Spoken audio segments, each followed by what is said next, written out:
ஏசாயாவில் வாசிக்கிறோம். அந்த இஸ்ரவேல் வம்சத்தார் அந்த திராட்சை தோட்டமாக இருந்தார்கள். ஆனால் இன்று சபை அந்த திராட்சை தோட்டமாக இருக்கிறது. இந்த திராட்சை தோட்டம் எப்படிப்பட்ட பலன்களை தருகிறது? எவைகளை இஸ்ரவேல் ஜனங்களிடம் அவர் எதிர்பார்த்தாரோ அதே காரியங்களை சபையினிடத்திலும் சபையில் உள்ள மக்களிடத்திலும் அவர் எதிர்பார்க்கிறார். இதோ நீ இன்னும் மனம் திரும்பாமல் இருக்கிறாய் என்பதை ஒரு வெளிக்காட்டி காட்டக்கூடிய ஒரு வார்த்தை தான் இந்த ஐயோ. மனிதனுடைய பாவத்தை அவனுக்கு சுட்டுவதற்காக பயன்படுத்தக்கூடிய ஒரு வார்த்தை ஐயோ. கடவுளின் நியாய தீர்ப்புக்கு முன்பாக சொல்லப்படக்கூடிய ஒரு வார்த்தை ஐயோ. தாங்கள் மாத்திரம் தேசத்தின் நடுவில் வாசமாயிருக்கும்படி மற்றவர்களுக்கு இடமில்லாமல் போக மட்டும் வீட்டோட வீட்டை சேர்த்து வயலோட வயலை கூட்டுகிறவர்களுக்கு ஐயோ. இதுல என்னங்க தவறு இருக்கு? பொதுவாக ஒரு மனிதனுடைய இயல்பான ஒரு குணம் என்ன குணம்? இப்போ ஒரு வீட்டில் இருக்கிறோம் அப்படின்னா பக்கத்து இடமும் கிடைச்சா என்னது நல்லா தான் இருக்கும். வாங்கி என்ன செய்யலாம்? ஒரு வீடு, பெரிய வீடாக கட்டிக்கலாம். நீங்கள் மனிதனுடைய அந்த எண்ணங்கள்லாம் நீங்கள் யோசிச்சு பார்த்தீங்க அப்படின்னா ஒரு சின்ன வீடு, பிறகு கொஞ்சம் ஒரு பெரிய வீடு, அதுக்கப்புறம் கொஞ்சம் பெரிய ஒரு வசதியான ஒரு இடத்துல இருக்கலாம் அப்படிங்கிறதுக்காகத்தான் அவர்கள் பிரயாசப்படுகிறார்கள். பிரியமானவர்களே, இது பேராசையாக இருக்கிறது. அவர்கள் தேவனை தேடவில்லை, தங்களுடைய உணர்வுகளுக்கு முக்கியத்துவம் கொடுத்து அவர்கள் இன்பத்தை நாடுபவர்களாக, அதை தேடுபவர்களாக இருந்தார்கள். அவர்கள் விருந்து பண்ணினார்கள், அவர்கள் ஆடம்பரமாக இருந்தார்கள், அவர்கள் ரா முழுவதும் குடித்து அவர்கள் புசித்து அவர்கள் தேவனை தேடாமல் தங்களுடைய காரியத்தை அவர்கள் பார்த்து கொண்டிருந்தார்கள். அவர்களுக்கு ஐயோ. அவர்கள் பாவத்தை என்ன செய்கிறார்களாம்? கட்டி இழுத்து வருகிறார்களாம். இழுத்து வந்து அவர்கள் என்ன செய்கிறார்களாம்? தேவன் ஒருத்தர் இருந்தார்னா அவர் நியாயம் செய்வதை சீக்கிரமா செய்யட்டும், அதுக்காக நான் என்ன செய்ய மாட்டேன், இதை விட்டுவிட மாட்டேன் என்று சொல்லுகிறார்களாம். அவர்களுக்கு ஐயோ. விருப்பத்தோடு துணிகரமாக பாவம் செய்பவர்களுக்கு ஐயோ. நீங்க பாத்தீங்கன்னா நன்மையை தீமை என்று சொல்லுகிறார்கள், தீமையை நன்மை என்று சொல்லுகிறார்கள், இருளை வெளிச்சம் என்று சொல்லுகிறார்கள், வெளிச்சத்தை இருள் என்று சொல்லுகிறார்கள். இன்னும் சொல்ல வேண்டும் என்றால் தனக்கு நடக்கக்கூடிய காரியங்கள் எல்லாம், தான் செய்யக்கூடிய காரியங்கள் எல்லாம் நன்மை என்று நினைக்கிறார்கள். அதே காரியத்தை மற்றவர்கள் செய்கிறார்கள் என்றால் அதை என்ன சொல்லுகிறார்கள்? தீமை என்று சொல்லுகிறார்கள். இதுதான் அவருடைய அர்த்தம். அப்படிப்பட்டவர்களுக்கு ஐயோ. செய்திக்கு ஆதாரமாக ஏசாயா எழுதின தீர்க்கதரிசன புஸ்தகம் 5வது அதிகாரத்தை எடுத்துக்கொள்ளலாம். முதல் 2 வசனங்களை நான் வாசிக்கிறேன். இப்பொழுது நான் என் நேசரிடத்தில் அவருடைய திராட்சை தோட்டத்தை குறித்து என் நேசருக்கேற்ற ஒரு பாட்டை பாடுவேன். என் நேசருக்கு மகா செழிப்பான மேட்டிலே ஒரு திராட்சை தோட்டம் உண்டு. அவர் அதை வேலி அடைத்து அதில் உள்ள கற்களை பொறுக்கி அதிலே நற்குல திராட்சை செடிகளை நட்டு அதன் நடுவில் ஒரு கோபுரத்தை கட்டி அதன் ஆலையும் உண்டு பண்ணி அது நல்ல திராட்சை பழங்களை தருமென்று காத்திருந்தார். அதுவோ கசப்பான பழங்களை தந்தது. இங்கே ஏசாயா தீர்க்கதரிசி தன்னுடைய நேசரை முன்னிட்டு எடுக்கக்கூடிய ஒரு பாடலாக இந்த பகுதி அமைந்திருக்கிறது. இது ஒரு பாடல், என்னுடைய நேசருக்காக நான் வழக்காடக்கூடிய ஒரு பாடலாக இதை ஏசாயா எழுதுகிறார். என்ன எழுதுகிறார் என்றால், என்னுடைய நேசர் ஒரு திராட்சை தோட்டத்தை நாட்டினார், அது ஒரு செழிப்பான இடத்திலே நட்டார், நற்குல திராட்சை செடிகளை அந்த இடத்திலே வைத்தார், ஒரு கோபுரத்தை கட்டினார், அதை வேலி அடைத்து பாதுகாத்தார். ஆனால் ஆலையை கட்டி அங்கே திராட்சை ரசத்தை எடுப்பதற்கு ஆயத்தமாக இருந்த என்னுடைய நேசருக்கு அந்த திராட்சை தோட்டமானது கசப்பான பழங்களையே தந்தது என்று சொல்லி அங்கே சொல்லுகிறார். இங்கே இந்த கசப்பான பழங்கள் என்று சொல்லும் பொழுது அது துர்நாற்றம் வீசக்கூடிய ஒரு அழுகிப்போன ஒரு கசப்பான நிலைமையில் இருக்கக்கூடிய ஒரு பழம் என்று பொருள். கர்த்தர் அந்த திராட்சை தோட்டத்திற்கு செய்த நன்மைகள் என்னென்ன என்பதை அங்கே சொல்லுகிறார். ஆண்டவர் திராட்சை தோட்டக்காரராக இருக்கிறார். அந்த திராட்சை தோட்டம் எது? இஸ்ரவேல் ஜனங்கள் அந்த திராட்சை தோட்டமாக இருக்கிறார்கள். அவர்களை ஒரு தேசமாக அந்த இடத்திலே அவர் வைக்கிறார். அதற்கு அவர் நல்ல நல்ல காரியங்களை எல்லாம் செய்கிறார். என்னென்ன காரியங்கள்லாம் செய்கிறார்?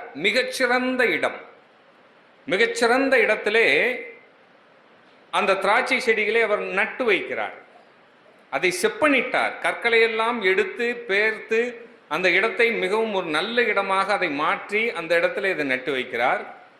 வேலி அடைத்தார், கோபுரத்தை கட்டினார், ஆலைகளை நாட்டினார். நீங்கள் அதை தொடர்ச்சியாக வாசிப்பீர்கள் என்றால் அங்கே இருந்த அந்த கற்களை எல்லாம் கொண்டு ஒரு பாதையை அமைத்து மண்ணரிப்பு எதுவும் ஏற்படாமல் அதை பாதுகாத்தார் என்ற காரியங்களை எல்லாம் நாம் பார்க்க முடியும். ஆனால் இந்த நேசர் என்று சொல்லக்கூடிய என் நேசர் என்ற உரிமையோடு ஏசையா சொல்லக்கூடிய இந்த கர்த்தர் அந்த ஆலை அந்த தோட்டத்திலிருந்து அநேக காரியங்களை எதிர்பார்க்கிறார். என்னென்ன காரியங்கள் என்று பார்க்கும் பொழுது, அன்பு, அந்த தேசம், அந்த திராட்சை தோட்டம் அவரிடத்திலே அன்பாய் இருக்க வேண்டும் என்று எதிர்பார்க்கிறார். அவரை பணிந்து கொள்ள வேண்டும் என்று எதிர்பார்க்கிறார். அவருடைய வார்த்தைக்கு கீழ்ப்படிய வேண்டும் என்று எதிர்பார்க்கிறார். அவர்கள் நன்றி உணர்வு உள்ளவர்களாக, நன்றி பாராட்டுபவர்களாக இருக்க வேண்டும் என்பதையும் எதிர்பார்க்கிறார். ஆனால் அவருக்கு கிடைத்ததோ கசப்பு என்று அங்கே சொல்லப்பட்டிருக்கிறது. அங்கே கீழ்ப்படியாமை இருக்கிறது, அங்கே கலகம் இருக்கிறது, அங்கே பொருளாசை இருக்கிறது, அங்கே சிலை வழிபாடு இருக்கிறது. அந்த திராட்சை தோட்டம் இஸ்ரவேலின் வம்சம். 5வது அதிகாரம் 7வது வசனத்திலே அதை நாம் வாசிக்கலாம். சேனைகளின் கர்த்தருடைய திராட்சை தோட்டம் இஸ்ரவேலின் வம்சமே, அவருடைய மனமகிழ்ச்சியின் நாற்று யூதாவின் மனுஷரே. அவர் நியாயத்துக்கு காத்திருந்தார், இதோ கொடுமை, நீதிக்கு காத்திருந்தார், இதோ முறைப்பாடு. சங்கீதம் 80வது அதிகாரம் 8-9 வசனங்கள். எகிப்திலிருந்து ஒரு திராட்சை கொடியை கொண்டு வந்து அதை நாட்டினீர், அதற்கு ஒரு இடத்தை ஆயத்தம் பண்ணினீர், அது வேரூன்றி தேசமெங்கும் படர்ந்தது. நீங்கள் அதை தொடர்ச்சியாக வாசித்தீர்கள் என்றால் அது எப்படிப்பட்ட ஒரு செடியாக கொடியாக அது உருவெடுத்து எப்படி அந்த தேசம் முழுவதையும் அது ஆட்கொண்டது, கடற்கரை வரை அதனுடைய வேர்கள் பரவி இருந்தது என்று சொல்லி நாம் அங்கே பார்க்கிறோம். அது இஸ்ரவேலினுடைய ஜனங்களாக இருக்கிறார்கள். எரேமியா 2வது அதிகாரம் 21வது வசனம். நான் உன்னை முற்றிலும் நற்கணிதரும் உயர்குல திராட்சை செடியாக நாட்டினேன், நீ எனக்கு காட்டு திராட்சை செடியின் ஆகாத கொடிகளாய் மாறிப்போனது என்ன? இங்கே கேட்கிறார் அதே இஸ்ரவேல் ஜனங்களை பார்த்து, ஆகாத ஒரு பாரியமாக நீங்கள் மாறி போனது என்ன என்று கேட்கிறார். அவர் அந்த திராட்சை தோட்டத்திற்கு தேவையான எல்லாவற்றையும் செய்கிறார். ஆனால் அதிலிருந்து அவர் பலனை எதிர்பார்க்கும் பொழுது அவருக்கு கிடைத்தது வெறும் கசப்பு மாத்திரமே. மத்தேயு 21வது அதிகாரம் திருப்பிக் கொள்ளுங்கள், 33வது வசனத்திலிருந்து. வேறொரு உவமையை கேளுங்கள். வீட்டெஜமானாகிய ஒரு மனுஷன் இருந்தான். அவன் ஒரு திராட்சை தோட்டத்தை உண்டாக்கி அதை சுற்றிலும் வேலியடைத்து அதில் ஒரு ஆலையை நாட்டி கோபுரத்தையும் கட்டி தோட்டக்காரருக்கு அதை குத்தகையாக விட்டு புரதேசத்துக்கு போயிருந்தான். நீங்கள் அங்கே வாசித்த காரியத்தோடு சேர்த்து இங்கே சொல்லப்பட்ட ஒரு காரியம் என்ன என்றால், அதை யாருக்கு விட்டாராம்? தோட்டக்காரருக்கு அதை குத்தகையாக விட்டு புரதேசத்துக்கு போயிருந்தான். கனிகாலம் சமீபித்த போது அதன் கனிகளை வாங்கி கொண்டு வரும்படி தன் ஊழியக்காரரை தோட்டக்காரரிடத்தில் அனுப்பினான். தோட்டக்காரர் அந்த ஊழியக்காரரை பிடித்து ஒருவனை அடித்து ஒருவனை கொலை செய்து ஒருவனை கல்லெறிந்து கொன்றார்கள். பின்னும் அவன் முந்தினவர்களிலும் அதிகமான வேறே ஊழியக்காரரை அனுப்பினான், அவர்களையும் அப்படியே செய்தார்கள். கடைசியிலே அவன் என் குமாரனுக்கு அஞ்சுவார்கள் என்று சொல்லி தன் குமாரனை அவர்களிடத்தில் அனுப்பினான். தோட்டக்காரர் குமாரனை கண்டபோது, இவன் சுதந்திரவாளி, இவனை கொன்று இவன் சுதந்திரத்தை கட்டிக்கொள்ளுவோம் வாருங்கள் என்று ஒருவர் சொல்லிக்கொண்டு அவனை பிடித்து திராட்சை தோட்டத்திற்கு புறம்பே தள்ளி கொலை செய்தார்கள். அப்படி இருக்க திராட்சை தோட்டத்தின் எஜமான் வரும் பொழுது அந்த தோட்டக்காரரை என்ன செய்வான் என்று கேட்டார். அதற்கு அவர்கள், அந்த கொடியரை கொடுமையாய் அழித்து ஏற்ற காலங்களில் தனக்கு கனிகளை கொடுக்கத்தக்க வேறே தோட்டக்காரிடத்தில் திராட்சை தோட்டத்தை குத்தகையாக கொடுப்பான் என்றார்கள். பிரியமானவர்களே, ஆண்டவராகிய இயேசு கிறிஸ்து இந்த ஓமையை எடுத்து சொல்லும் பொழுது அவர் ஏசாயாவினுடைய அந்த பகுதியிலிருந்து அவர் எடுத்து சொல்லுகிறார். இதோ இந்த தேசத்திற்கு நன்மையானவைகள் எல்லாவற்றையும் செய்திருக்கிறேன், ஆனால் இவர்களோ அதற்குரிய பலன்கள் எதையுமே தரவில்லை. இங்கே மத்தேயுவிலே நாம் வாசிக்கும் பொழுது இந்த ஓமையை அவர் அடுத்த கட்டத்திற்கு கொண்டு செல்கிறார். என்ன என்றால், அதை குத்தகைக்காரர்களிடத்திலே நான் தந்தேன் என்று சொல்கிறார். இந்த வேலி அடைத்து பாதுகாப்பவர் யார்? கர்த்தர். அப்ப இந்த குத்தகைக்காரர் யார்? இஸ்ரவேல் ஜனங்கள். அவர்கள்தான் திராட்சை அந்த தோட்டம். அந்த திராட்சை தோட்டத்திலே ஆண்டவர் வேலி அடைத்து பாதுகாக்கிறார். அவர் தான் அந்த நிலத்திற்கு சொந்தக்காரர். சரிங்களா? அப்படி நிலத்துக்கு சொந்தக்காரராக இருக்கிறவர் வேலி அடைத்து பாதுகாத்தார். அது என்ன வேலி? நாம் யாத்திராமத்தில் வாசிக்கலாம். அந்த வேலி என்ன என்றால் நியாயப்பிரமாணம். மோசே மூலமாக நியாயப்பிரமாணத்தை கொடுக்கிறார். கொடுத்து அந்த ஜனங்களை மற்ற ஜனங்களிலிருந்து பிரித்து வேலி அடைத்து அதையெல்லாம் செப்பனிட்டு அங்கே கோபுரங்களை நாட்டுகிறார். இந்த கோபுரங்கள் யார் என்றால் அவருடைய பாதுகாப்பு. தேவன் அந்த தேசத்திற்கே பாதுகாப்பாக இருக்கிறார். அந்த கோபுரத்தினுடைய காவலாளிகளாக தேவனே இருக்கிறார். ஆனால் இதற்கு இந்த இடத்தை ஒருவருக்கு குத்தகைக்கு விடுகிறார். அந்த குத்தகைக்காரர் யார்? யாருங்க கொடுத்தாரு? 45வது வசனம். பிரதான ஆசாரியரும் பரிசேயரும் அவருடைய உவமைகளை கேட்டு தங்களை குறித்துச் சொல்லுகிறார் என்று அறிந்து அவரை பிடிக்க வகை தேடினார்கள். இங்கே அவர்களுக்கு தெரியுது யாரை குறித்து சொன்னாரா?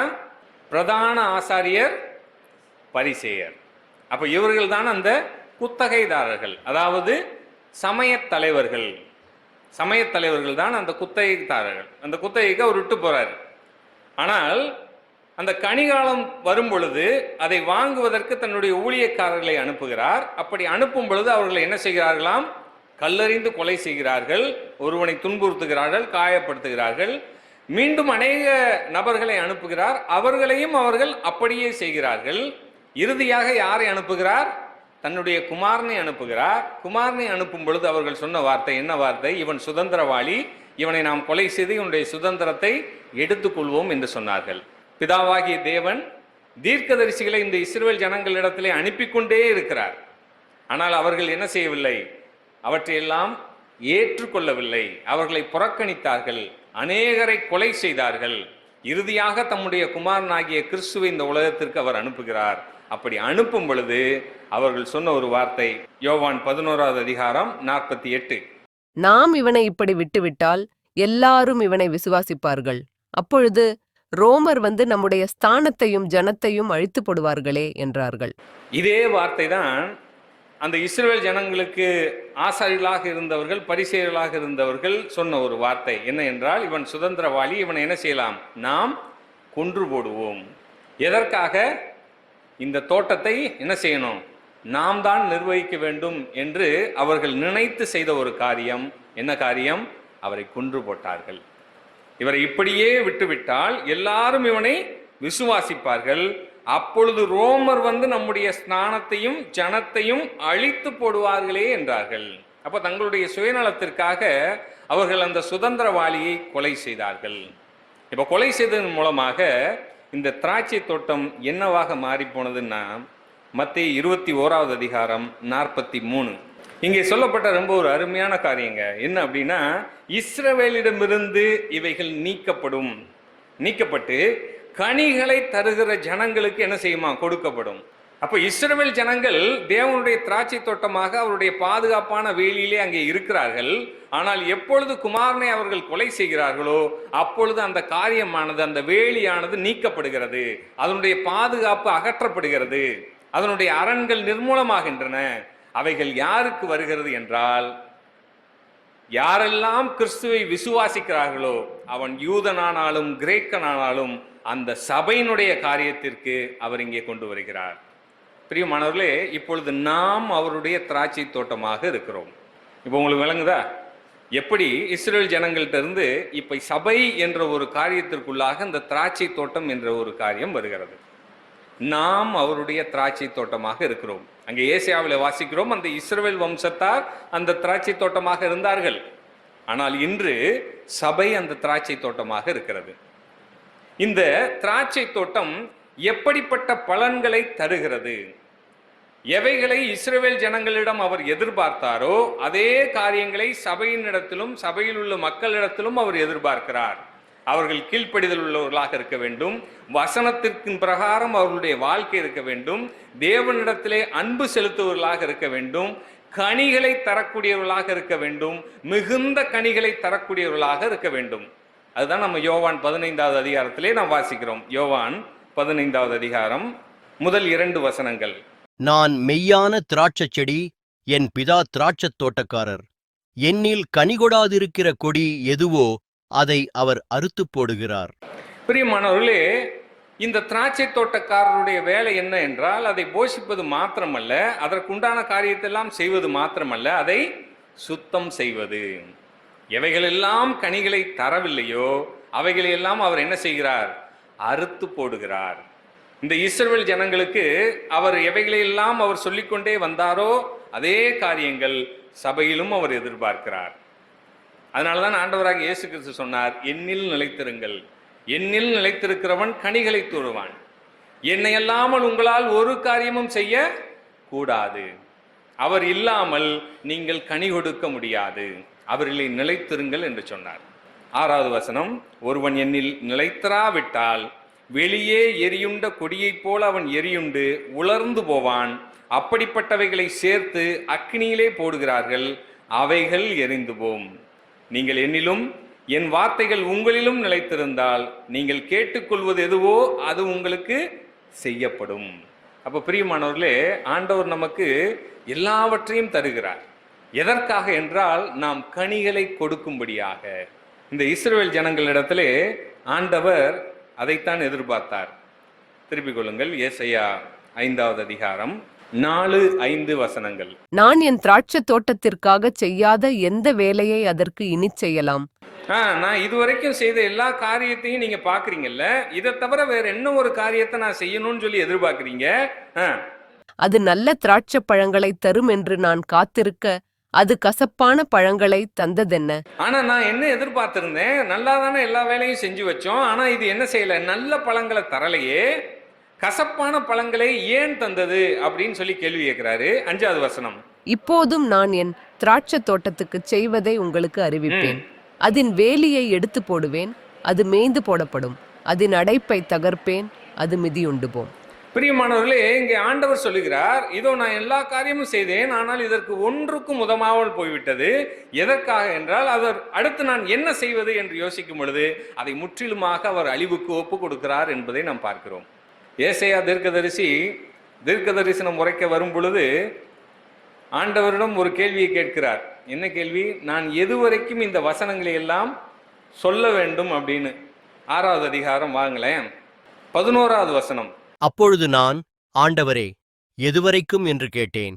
அதற்கு அவர், பட்டணங்கள் குடியில்லாமலும் வீடுகள் மனுஷ சஞ்சாரம் இல்லாமலும் பாழாகி பூமி அவாந்தர வெளியாகி கர்த்தர் மனுஷரை தூரமாக விலக்குவதினால் தேசத்தின் நடுமையம் முற்றிலும் வெறுமையாக்கப்படும் வரைக்குமே. சிந்திச்சு பாருங்க, ஆண்டவருடைய வார்த்தையை சொல்வதற்காக தீர்க்கதரிசியாக ஏசாயா வருகிறார். ஏசாயா வரும் பொழுது ஆண்டவரிடம் கேள்வி கேட்கிறார், நான் இந்த வார்த்தைகள்லாம் எவ்வளவு நாள் சொல்லிக்கிட்டே இருக்கணும் அப்படின்னு. அவர் சொல்றாரு, இந்த தேசமானது பொட்டாந்தரையாக அவாந்தர வெளியாக பாலைவனமாக முற்றிலும் அழிக்கப்படும் வரைக்கும் நீ சொல்லிக்கொண்டே இரு. அதனுடைய அர்த்தம் என்ன அப்படின்னா, நீ வார்த்தையை சொல்லுவதனாலே ஒருவனும் என்ன செய்ய மாட்டானா? மனம் திரும்ப மாட்டான். ஒரு தீர்க்கதரிசியினுடைய வாழ்க்கையில நீங்க யோசித்து பாருங்களேன். இப்ப யோனா தீர்க்கதரிசி போய் சொல்லும் பொழுது அவர்கள் மனம் திரும்பினார்கள். அதே இது நாகும் போய் சொல்லும் பொழுது அவர்கள் என்ன செய்யல? கேட்கல. அப்போ ஒரு காரியத்தை அவர்கள் முன்னெடுத்து செல்லும் பொழுது, இங்கே ஏசாயா தீர்க்கதரிசியினுடைய வாழ்க்கையில ஒரு நடந்த காரியம், அவன் கேட்கிறான், இந்த வார்த்தையை நான் எத்தனை நாளுக்கு நான் சொல்லிக்கிட்டே இருக்கணும்னு. இதை கேட்டு யாரும் என்ன செய்ய மாட்டார்கள்? மனம் திரும்ப மாட்டார்கள். ஆனால் நீ என்ன செய்? சொல்லிக்கொண்டே இரு. ஏசாயா எத்தனை வருஷம் ஊழியம் பார்த்தாருன்னு தெரியுங்களா? 60 ஆண்டுகள்.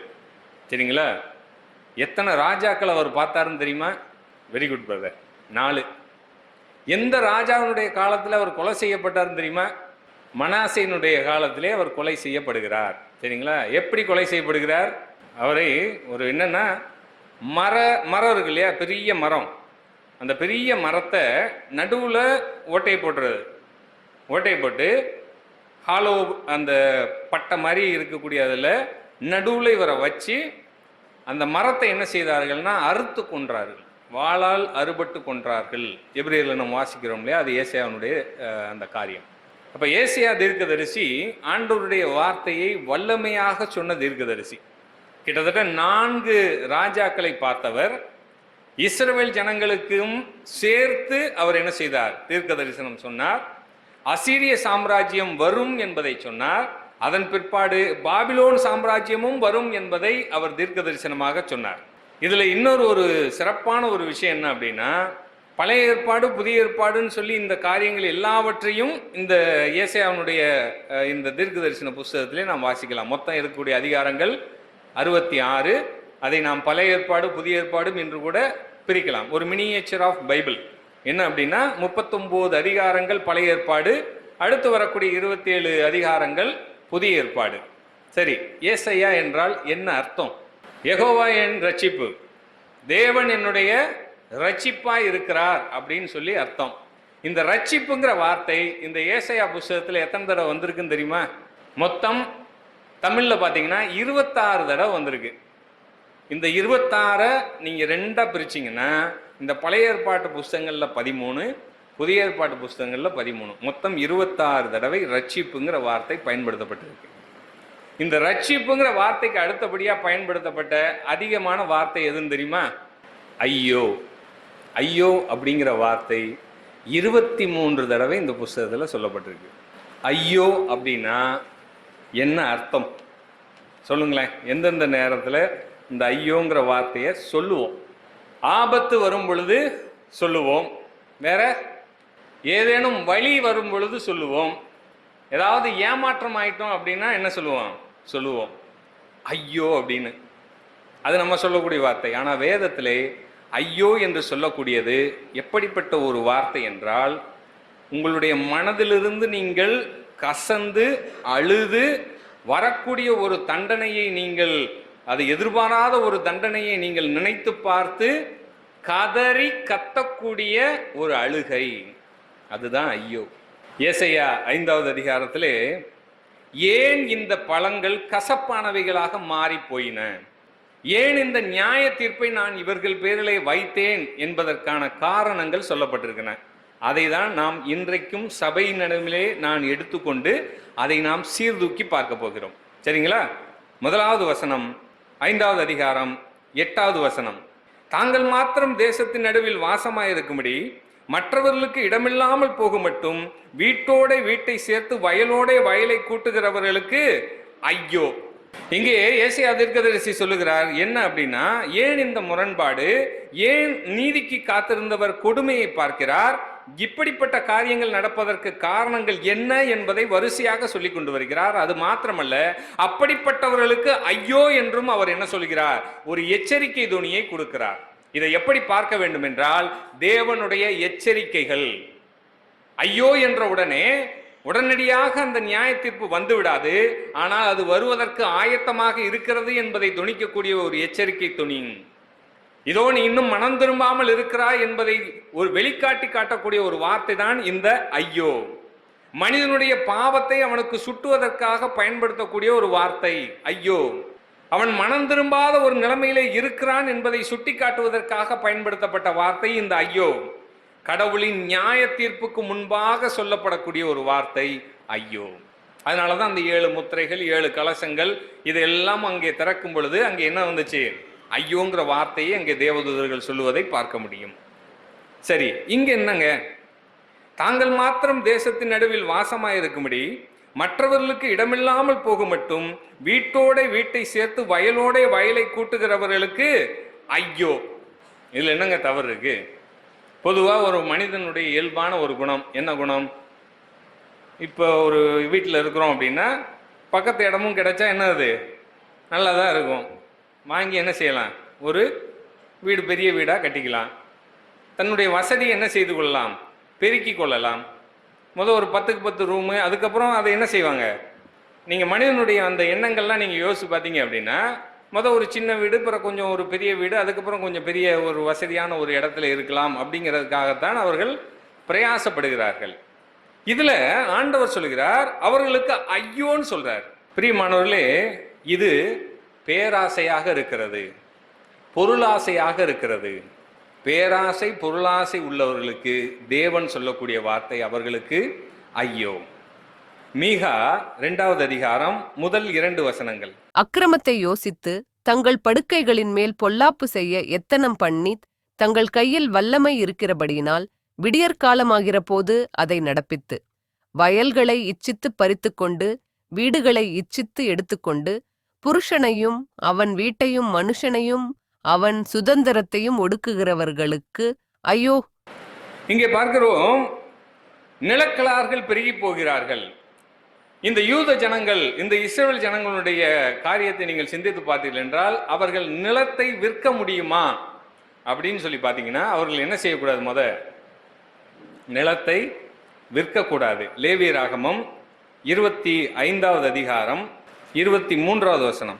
தேசம் என்னுடையதாயிருக்கிறபடியால் நீங்கள் நிலங்களை அறுதியாய் விற்க வேண்டாம். நீங்கள் பரதேசிகளும் என்னிடத்தில் புறக்குடிகளுமாயிருக்கிறீர்கள். இங்க இஸ்ரவேல் ஜனங்களுக்கு கொடுக்கப்பட்ட ஒரு பெரிய காரியம் என்ன அப்படின்னா, இந்த இடமெல்லாம் யாருடைய இடம்? தேவனுடைய இடம். நீங்கள் இந்த இடத்துல எப்படிப்பட்டவர்களாக இருக்கிறீர்கள்? நீங்கள் பரதேசிகளாக இருக்கிறீர்கள். அதனால் நீங்கள் என்ன செய்யுங்கள்? நிலங்களை அறுதியாய் விற்க வேண்டாம். இந்த நிலங்களை விற்பது அங்கே சொல்லப்பட்ட ஒரு காரியம். நீங்கள் நிலங்களை விற்கக்கூடாது. ஒருவேளை விற்க வேண்டிய சூழ்நிலை வந்தால் அங்கே விற்பதற்கு என்ன செய்ய வேண்டும் என்ற காரியம் அங்கே சொல்லப்பட்டிருக்கிறது.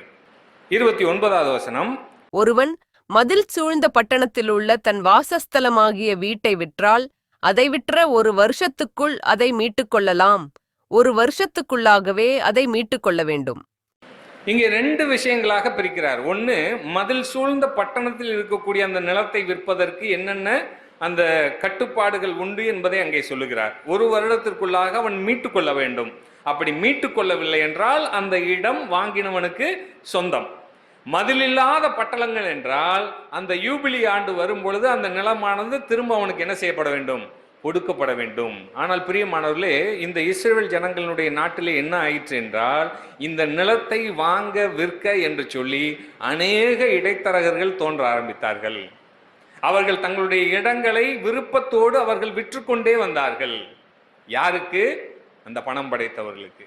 அந்த பணம் படைத்தவர்களுக்கு இந்த இடத்தையெல்லாம் வாங்க வேண்டும் என்று சொல்லி அவர்கள் ஆட்களை நியமித்தார்கள். அதனாலதான் ஆண்டவர் சொன்னார், அவர்களுக்கு ஐயோ, நீ இப்படி வீட்டை நீ கட்டி கொண்டிருக்கிறாய், ஆனால் இது ஒரு நாள்ல என்ன ஆகும்? இந்த தேசத்திலே ஒருவரும் இருக்கக்கூடாத ஒரு இடமாக இந்த இடம் மாறி போகும். அந்நிய பாஷை பேசக்கூடிய ஜனங்கள் இந்த இடத்துல வந்து என்ன செய்வார்கள்? இருப்பார்கள் சொல்லி சொன்னார். இதுதான் அவர்களுக்கு சொன்ன தண்டனை.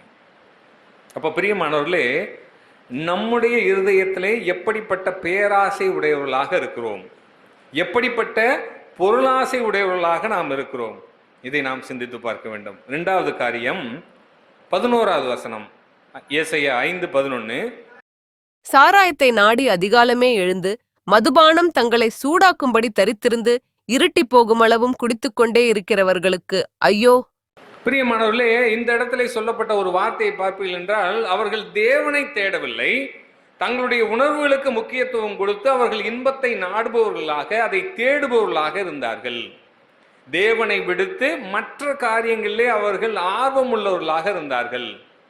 அவர்கள் விருந்து பண்ணினார்கள், அவர்கள் ஆடம்பரமாக இருந்தார்கள், அவர்கள் முழுவதும் குடித்து அவர்கள் புசித்து அவர்கள் தேவனை தேடாமல் தங்களுடைய காரியத்தை அவர்கள் பார்த்து கொண்டிருந்தார்கள். அவர்களுக்கு ஐயோ. 12வது வசனம் அப்படித்தான் சொல்கிறது, அவர்கள் சுரமண்டலத்தையும் தம்புருவையும் மேளத்தையும் நாகசுரத்தையும் மதுபானத்தையும் வைத்து விருந்து கொண்டாடுகிறார்கள், ஆனாலும் கர்த்தரின் கிரியையை நோக்குகிறதும் இல்லை, அவர் கரத்தின் செய்கைகளை சிந்திக்கிறதும் இல்லை. என் ஜனங்கள் அறிவில்லாமையினால் சிறைப்பட்டு போகிறார்கள், அவர்களில் கனமுள்ளவர்கள் பட்டினியினால் தொய்ந்து போகிறார்கள், அவர்களுடைய திரளான கூட்டத்தார் தாகத்தால் நாவறண்டு போகிறார்கள். இவர்களுக்கு வரக்கூடிய நியாய தீர்ப்பை ஆண்டவர் அங்கே எச்சரிக்கையாக துணிக்கிறார். இதையே நாம் கலாத்தியர் 5வது அதிகாரம் 21வது வசனத்தில் இதே வார்த்தை பயன்படுத்தப்பட்டிருக்கிறது. அந்த வார்த்தை களியாட்டங்கள், தங்களுடைய மகிழ்ச்சிக்காக அவர்கள் செய்யக்கூடிய காரியங்கள். பிரியமானவர்களே, நாம் தேவனை தேடுபவர்களாக இருக்கிறோமா அல்லது நம்முடைய உணர்வுகளுக்கு அடிமையாக வாழுகிறோமா? தேவனை தேடுவதற்கு பதிலாக நம்முடைய இன்பத்தை தேடுபவர்களாக இருக்கிறோமா? அந்த இஸ்ரவேல் ஜனங்களுக்கு உரைக்கப்பட்ட அதே ஐயோக்கள் இன்றும் உயிரோடு இருக்கிறது. அவைகள் சபையை நோக்கி கேட்டுக்கொண்டேதான் இருக்கிறது. அது சபைக்கு எச்சரிக்கை மணியாக ஒலித்து கொண்டேதான் இருக்கிறது. நீங்கள் தேவனை தேடுகிறீர்களா? உங்களது இன்பங்களை தேடுகிறீர்களா? 3வதாக ஒரு காரியம், 5வது அதிகாரம் 18வது வசனம், 18-19. மாயையின் கயிறுகளால் அக்கிரமத்தையும் வண்டில் வடங்களால் பாவத்தையும் இழுத்து கொண்டு வந்து நாம் பார்க்கும்படி அவர் தீவிரித்து தமது கிரியையை சீக்கிரமாய் நடப்பிக்கட்டும் என்றும், இஸ்ரவேலின் பரிசுத்தருடைய ஆலோசனையை நாம் அறியும்படி அது சமீபித்து வரட்டும் என்றும் சொல்லுகிறவர்களுக்கு ஐயோ. பிரியமானவர்களே, இங்கே சொல்லப்பட்ட வார்த்தை 2 வார்த்தை, மாயையின் கயிறு, வண்டில் வடங்கள். இந்த ரெண்டு காரியத்தையும் வைத்துக்கொண்டு அவர்கள் எதை இழுத்து கொண்டு வருகிறார்கள் என்றால் பாவத்தை இழுத்து கொண்டு வருகிறார்கள். மாயையின் கயிறு அப்படின்னா புரியுது. அது என்னங்க? வண்டின் வடங்கள். வண்டில்னா என்னதுங்க? வண்டியை கட்டி இழுப்பதற்கு பயன்படுத்தக்கூடிய வடங்கள்.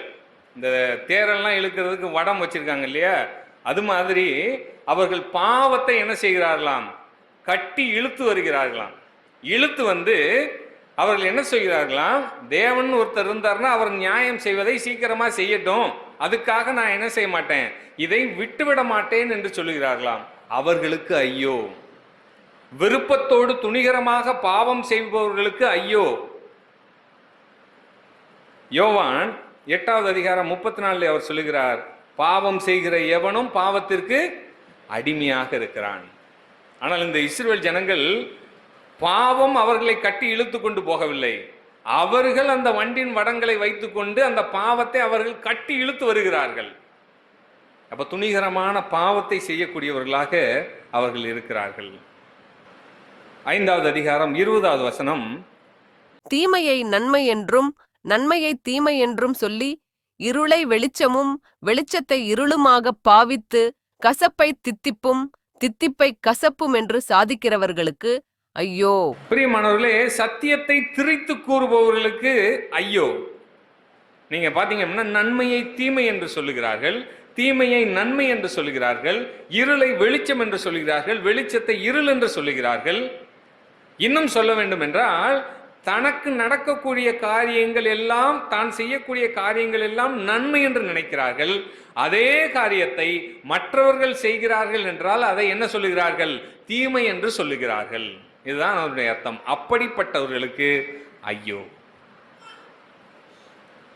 5வது அதிகாரம் 21வது வசனம், தங்கள் பார்வைக்கு ஞானிகளும் தங்கள் எண்ணத்துக்கு புத்திமான்களுமாய் இருக்கிறவர்களுக்கு ஐயோ!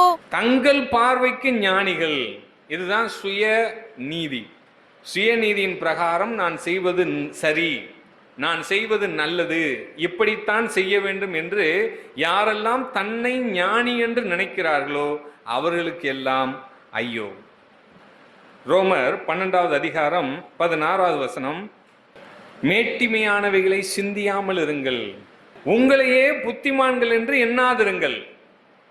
பிரியமானவர்களே, அப்படிப்பட்டவர்களுக்கு தேவன் ஐயோ என்று சொல்லுகிறார்.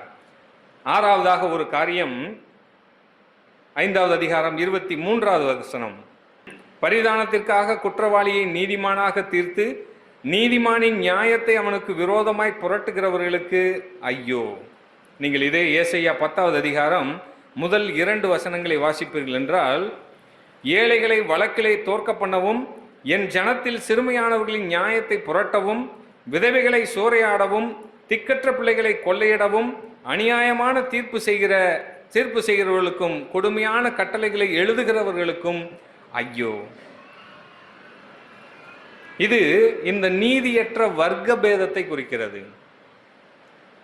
தன்னிடத்திலே நீதி கேட்டு நியாயத்தை கேட்டு வருபவர்களுக்கு அவர்கள் எப்படிப்பட்டவர்கள், எப்படிப்பட்ட ஆதாயத்தை நாம் பெற்றுக்கொள்கிறோம் என்பதை பொறுத்து அவர்களுக்கு நீதி செய்வது தேவனுடைய பார்வைக்கு அது தண்டனைக்குரிய குற்றமாக தெரிகிறது. அப்படிப்பட்டவர்களுக்கு ஆண்டவர் சொல்லக்கூடிய வார்த்தை ஐயோ! இதை தான் நாம் வாசிக்கிறோம். யாக்கோபு 2வது அதிகாரம் 2, 3, 4. 2 பேர் ஆலயத்துக்கு வருகிறாங்க. ஒருத்தர் எப்படிப்பட்டவராம்? பொன் மோதிரமும் மினுக்குள்ள வஸ்திரமும் தரித்திருக்கிறார். இன்னொருவர் கந்தையான வஸ்திரம் தரித்திருக்கிற ஒரு தரித்திரன். இப்படி 2 பேர் வரும் பொழுது மினுக்குள்ள வஸ்திரம் தரித்தவனை கண்ணோக்கி, நீர் இந்த நல்ல இடத்தில் உட்காரும் என்றும், தரித்திரனை பார்த்து, நீ அங்கே நில்லு, அல்லது இங்கே என் பாதபடியண்டையிலே உட்காரு என்றும் நீங்கள் சொன்னால், உங்களுக்குள்ளே பேதகம் பண்ணி தகாத சிந்தைகளோட நிதானிக்கிறவர்களாய் இருப்பீர்கள் அல்லவா? பிரியமானவர்களே, இதுதான் சபையினுடைய காரியம். அப்போ நாம் ஒருவரை பார்க்கும் பொழுது அவர் தேவனுடைய பிள்ளையா இல்லையா என்பதை பார்க்கலாமே ஒழிய, அவர் எப்படிப்பட்ட நிலைமையிலிருந்து வருகிறார் என்பதை நாம் என்ன செய்யக்கூடாது? பார்க்கக்கூடாது. அப்படி யாரேனும் பார்க்கிறார்கள் என்றால் அவர்களுக்கு ஐயோ! பரிதானம் வாங்கி கொண்டு அங்கே ஏழையினுடைய நியாயத்தை புரட்டுகிறவர்களுக்கு ஐயோ! பிரியமானவர்களே, நம்முடைய வாழ்க்கையிலே இந்த 6 ஐயோக்களை குறித்து நாம் சிந்தித்து பார்ப்போம். நாம் பொருளாசை உடையவர்களாக இருக்கிறோமா? நாம் தேவனுக்குரியதை தேடாமல் நமக்கு இன்பமானவைகளை நாம் தேடுகிறோமா? வேண்டுமென்றே பாவம் செய்கிற ஜனங்களாக நாம் இருக்கிறோமா? சத்தியத்தை திரித்து கூறுகிறவர்களாக இருக்கிறோமா? பரிதானம் வாங்கி நியாயத்தை புரட்டுகிறவர்களாக இருக்கிறோமா? இந்த 6 காரியங்களை நாம் நம்முடைய வாழ்க்கையிலே நாம் சிந்தித்து பார்ப்போம். இது சபைகளுக்கும் சபை விசுவாசிகளுக்கும் சொல்லப்பட்ட ஐயோக்களாக நீங்கள் எடுத்துக்கொள்ளுங்கள். இது தேவனுடைய எச்சரிப்பினுடைய சத்தமாக இருக்கிறது. சரி, இது தேவனுடைய எச்சரிப்பு. அப்படியானால் இவைகளை குறித்து நான் யோசித்து பார்க்கிறேன். எனக்கு இதில் எந்த ஒரு தவறுமே தெரியவில்லை. என்னுடைய செயல்கள் எல்லாம் சரியாகத்தான் இருக்கிறது என்று நீங்கள் சிந்திப்பீர்கள் என்றால் அதுதான் விசுவாசியினுடைய நம்பிக்கை. அப்போ தேவனுடைய எச்சரிப்பும் விசுவாசியினுடைய நம்பிக்கையும். அப்போ விசுவாசியினுடைய நம்பிக்கை எப்படி இருக்கும் தெரியுமா?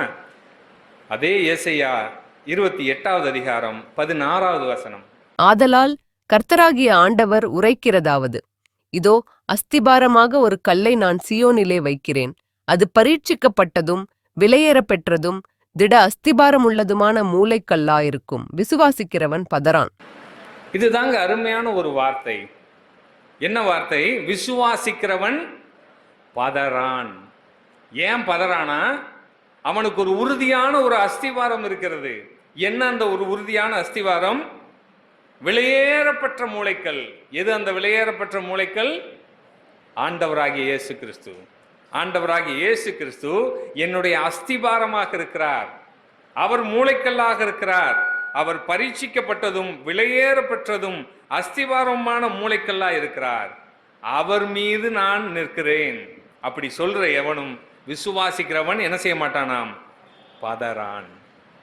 இந்த எச்சரிப்பு துணிகளை எல்லாம் கேட்கும் பொழுது, உலகத்தினுடைய அழிவு ஏற்படும் பொழுதும், இந்த உலகத்திலே அக்கிரமங்கள் பெருகும் பொழுதும் எந்த ஒரு விசுவாசியும் என்ன செய்ய மாட்டான்? பதறான்.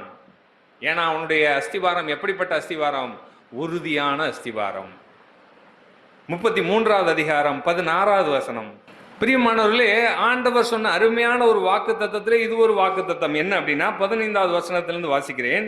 நீதியாய் நடந்து செம்மையானவைகளை பேசி இடுக்கண் செய்வதால் வரும் ஆதாயத்தை வெறுத்து பரிதானங்களை வாங்காதபடிக்கு தன் கைகளை உதறி ரத்தம் சிந்துவதற்கான யோசனைகளை கேளாதபடிக்கு தன் செவியை அடைத்து பொல்லாப்பை காணாதபடிக்கு தன் கண்களை மூடுகிறவன் எவனோ அவன் உயர்ந்த இடங்களில் வாசம் பண்ணுவான்.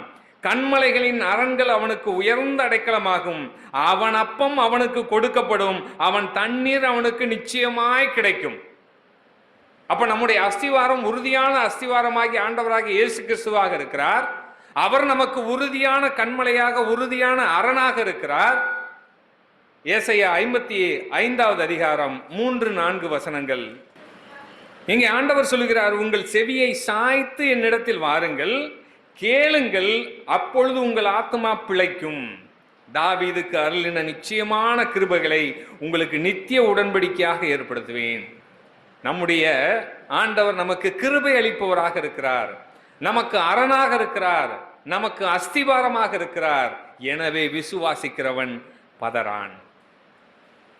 பிரியமானவர்களே, ஒருவேளை இந்த காரியம் நம்முடைய வாழ்க்கையிலே நாம் கண்டுபிடிக்கிறோம் என்றால், ஏதோ ஒரு காரியம் நம்முடைய பேராசையோ அல்லது ஒரு துணிகரமான பாவமோ அல்லது நாம் செய்யக்கூடிய செயல்கள் நியாயத்துக்கு விரோதமாக இருக்கிறதோ என்று நாம் சிந்திப்போம் என்றால், அதே 55வது அதிகாரத்திலே ஆண்டவர் சொல்லுகிறார் 7வது வசனத்திலே, துன்மார்கன் தன் வழியையும் அக்கிரமக்காரன் தன் நினைவுகளையும் விட்டு கர்த்தரிடத்தில் திரும்ப கடவன், அவர் அவன் மேல் மனதுருகுவார். நம்முடைய தேவனிடத்திற்கே திரும்ப கடவன், அவர் மன்னிக்கிறதற்கு தயை பெருத்திருக்கிறார். பிரியமானவர்களே, நம்மை நாமே சிந்தித்து பார்ப்போம். இதோ என்னை ஒரு திராட்சை தோட்டமாக வைத்திருக்கிறார், என்னை ஒரு திராட்சை கொடியாக அவர் வைத்திருக்கிறார். ஆண்டவராக இயேசு கிறிஸ்துவோடு என்னை இணைத்திருக்கிறார். நான் எப்படிப்பட்ட கனிகளை தருகிறவனாக இருக்கிறேன்? கசப்பான கனிகளை தருகிறேனா? தேவனுக்கு விரோதமாக இருக்கக்கூடிய கீழ்ப்படியாமை, கலகம், விக்கிரக ஆராதனை, பொருளாசை என்பவைகளை நான் பற்றி கொண்டிருக்கிறேனா? அல்லது அவருக்கு பிரியமான கனிகளை தரக்கூடியவனாக நான் இருக்கிறேனா? அப்படி என்றால் அப்படிப்பட்ட கனிகளை தர முடியாமல் என்னை தடுப்பவைகள் எவை? அவைகளை நாம் சிந்தித்து பார்ப்போம். இதோ இந்த காரியங்கள் நம்முடைய வாழ்க்கையிலே இருந்தது என்றால் நாம் தேவனிடத்திலே மனம் திரும்புவோம். அவர் மன்னிக்கிறதற்கு தயை பொருந்தியவராக இருக்கிறார். எனவே நாம் சிந்தித்து பார்ப்போம், நம்முடைய வழிகளை நாம் நோக்கி பார்ப்போம். இந்த காரியங்கள் என்னுடைய வாழ்க்கையிலே இருக்கிறதா என்பதை சிந்தித்து பார்த்து மனம் திரும்புவோம். அவர் நம்மை மன்னிப்பதற்கு தயவுள்ளவராக இருக்கிறார். அது மாத்திரமல்ல, நாம் அவரை விசுவாசிக்கும் பொழுது நம்முடைய வாழ்க்கையிலே வரக்கூடிய எந்த ஒரு காரியத்தை பார்த்தும் நாம் பதட்டம் அடைய மாட்டோம். விசுவாசிக்கிறவன் பதறான். கர்த்தருடைய திருநாமம் சதா காலங்களிலும் மகிமைப்படுவதாக.